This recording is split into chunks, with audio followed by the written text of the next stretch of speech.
அனைவருக்கும் வணக்கம். நமக்கு daily prelims and mains point of வியூல 5 கொஸ்டின்ஸ் கரண்ட் அஃபேர்ஸ்லேருந்து பார்க்குறோம். இன்னைக்கு என்ன கொஸ்டின்ஸ் இருக்கு அப்படின்னு சொல்லி பார்ப்போம். First one, what is a stable coin அப்படின்னு சொல்லி கேட்டிருக்காங்க. ஸ்டேபிள் காயின் அப்படின்னா என்ன அப்படின்னு சொல்லி பார்த்தீங்கன்னா, இதுவுமே ஒரு கிரிப்டோ கரன்சியோட டைப் தான். சரிங்களா? ஆனா கிரிப்டோ கரன்சி எப்படி இருக்கும்? நமக்கு வந்து ரொம்ப வல்னரபிளா, வொலாட்டைலா இருக்கும். அதாவது திடீர்னு அதிகமாகும், திடீர்னு கம்மியாகும் அந்த மாதிரி தான் இருக்கும் கிரிப்டோ கரன்சி அப்படிங்கிறது. ஆனா இந்த ஸ்டேபிள் காயின் அப்படிங்கிறது அப்படி கிடையாது. ரொம்ப நிலையான ஒரு விலை வந்து மெயின்டெயின் ஆயிட்டே இருக்கும். எப்படி அப்படின்னு சொல்லி பார்த்தீங்கன்னா, இந்த ஸ்டேபிள் காயினோட வேல்யூவ ஒரு ஃபிக்ஸ்டு அசெட்ல இருந்து எடுப்பாங்க. ஓகேவா? இப்ப எக்ஸாம்பிளுக்கு கோல்டுன்னு ஒரு அசெட் இருக்கு. இதுக்கு ரிலேட்டிவா ஸ்டேபிள் காயினோட விலை எவ்வளோ இருக்கு அப்படின்னு சொல்லி பார்ப்பாங்க. உதாரணத்துக்கு டாலருக்கு நிகரான இந்திய ரூபாய்ன்னு சொல்றோம் இல்லையா? டாலருக்கு நிகரான பிரிட்டிஷ் பவுண்ட் அப்படின்னு சொல்றோம் இல்லையா?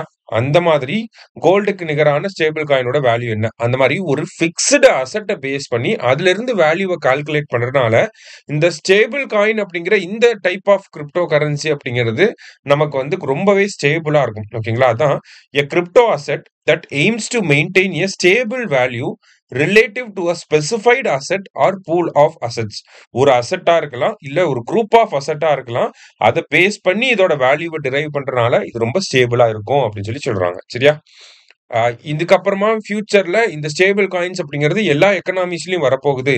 அதுக்கு நம்ம ரெடியா இருக்கணும் அப்படின்னு சொல்லி நம்ம ஃபினான்ஸ் மினிஸ்டர் நிர்மலா சீதாராமன் சொல்லியிருக்காங்க. அதனால இதை பார்க்கிறோம்.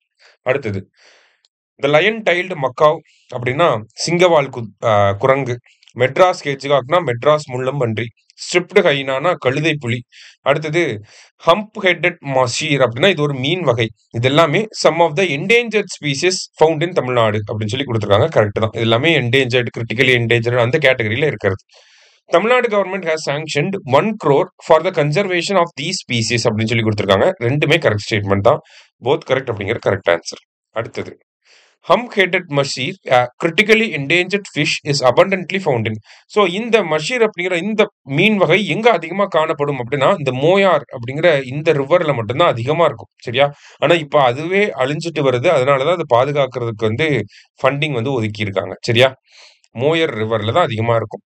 அடுத்தது, the highest source of renewable energy in Tamil Nadu is wind energy. அதாவது புதுப்பிக்கத்தக்க ஆற்றல்ல மிக உயர்ந்த ஆதாரம் பாத்தீங்கன்னா காற்றாலை தான். நம்ம கூட பிரிலிம்ஸ்ல போட்டுட்டு வந்திருப்போம் விண்ட் மில் அப்படின்னு சொல்லி. கரெக்டா? So highest source of renewable energy தமிழ்நாட்டில் விண்மில் தான். கிட்டத்தட்ட 10K மெகாவாட் நம்ம வந்து உற்பத்தி பண்றோம். அதுக்கப்புறம் தான் சோலார், அது வந்து 9K மெகாவாட் கிட்ட இருக்கு. ஓகேவா? ஸோ ஃபர்ஸ்ட் ஸ்டேட்மெண்ட் நமக்கு கரெக்ட் தான். The state sees high wind energy generation between May and October every year அப்படின்னு சொல்றாங்க.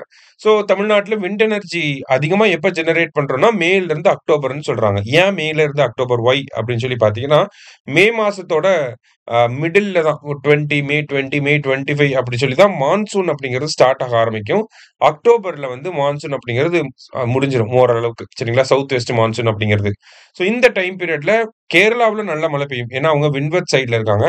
தமிழ்நாடு லீவர்ட் சைட்ல இருக்கனால நமக்கு காத்து தான் அதிகமா அடிக்கும். அதனாலதான் இந்த டைம்ல ஸ்பெசிபிக்கா நம்ம அதிகமா விண்ட் எனர்ஜியை ஜெனரேட் பண்றோம். சரியா? லாஸ்டா, what is the duration of Atma Nirbharta in pulses? அதாவது இந்த திட்டத்தை வந்து கேபினெட் வந்து சமீபத்துல ஒப்புதல் தெரிவிச்சிருக்காங்க.